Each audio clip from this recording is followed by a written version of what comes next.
Lahore stock exchange की इमारत में पिछले चंद रोज से जिंदगी की रमक और गहमा गहमी दोबारा नजर आना शुरू हो गई है। सरमायाकार मार्केट में वापस आ रहे हैं और ब्रोकर्स के चेहरे भी खिल से गए हैं। एक हफ्ते कबल तक यहां पार्किंग के लिए खासी जगह दस्तयाब थी, लेकिन अब सुबह से ही गाड़ियों का रश लगा रहता है। वजह यह है कि हुकूमत ने कैपिटल गेन्स टैक्स के कवायद में इंतहाई अहम तरमीम के जरिए मार्केट को सपोर्ट फराहम कर दी है। जून 2014 तक सरमायाकारी करने वालों से उनकी आमदनी के जरिए के बारे में पूछगछ न करने का ऐलान किया गया है। इसके अलावा ब्रोकर्स के कमीशन पर आयद विदहोल्डिंग टैक्स भी वापस ले लिया गया है।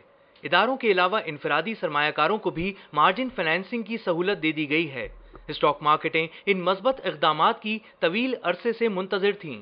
सरमायाकारों का कहना है कि बाजार हिस्सेस की बहारें लौट रही हैं और उनके अच्छे दिन शुरू हो गए हैं। ये जो अभी रिसेंट जिन्होंने स्टेप लिया है, इसकी वजह से वो सारे इन्वेस्टर्स जो हैं वो वापस आएंगे।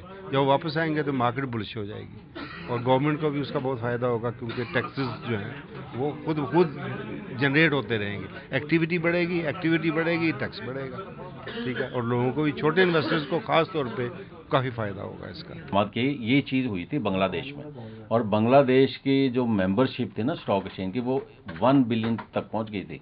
और अभी और उनकी जो ट्रेड थी वो 2-2.5 बिलियन शेयर की होती थी। तो सेम ये चीज़ जो पाकिस्तान में इन्होंने की है, चले शुक्र है कि ख्याल तो है इन्वेस्टर का भी, स्टॉक ब्रोकर का भी, स्टॉक एक्सचेंज का भी आया, लेकिन ये इंशाल्लाह आप देखिएगा कि ये रिकॉर्ड टर्नओवर होगी। लाहौर स्टॉक एक्सचेंज के सीनियर मेंबर्स तवक्को कर रहे हैं कि हुकूमत स्टॉक मार्केट को तरक्की देने के लिए नए बजट में आईपीओस पर खुसूसी तवज्जो देगी। टैक्स रेट में कमी और निजकारी के मंसूबों पर भी जल्द काम शुरू किया जाएगा। नई कंपनीज जो हैं लिस्टिंग के लिए आ रही है, गवर्नमेंट नए बजट में इसके लिए ज़्यादा मराहत देगी। जिस तरह सबसे अहम चीज़ है कि आप लिस्ट नई आने वाली कंपनियों पे आप कंसेशनल टैक्स रेट्स दें ताकि लोग इस तरफ अट्रैक्ट आएँ, कंपनीज बेहतर तरीके से मॉनिटर होंगी। और इसके अलावा गवर्नमेंट का जो प्राइवेटाइजेशन प्रोजेक्ट प्लान है पूरा, इतनी गवर्नमेंट की एंटिटीज़ हैं जिन्होंने गवर्नमेंट ने पिछले सालों में स्टॉक एक्सचेंजेस के थ्रू काफ़ी सारी अपनी इन्वेस्टमेंट्स को डाइवेस्ट किया था। गुज़िश्ता चंद रोज में LSE 25 इंडेक्स 200 पॉइंट्स बढ़ चुका है। खरीदारी का हजम भी 6 लाख से बढ़कर 36 लाख हिस्सेस यौमिया तक जा पहुंचा है।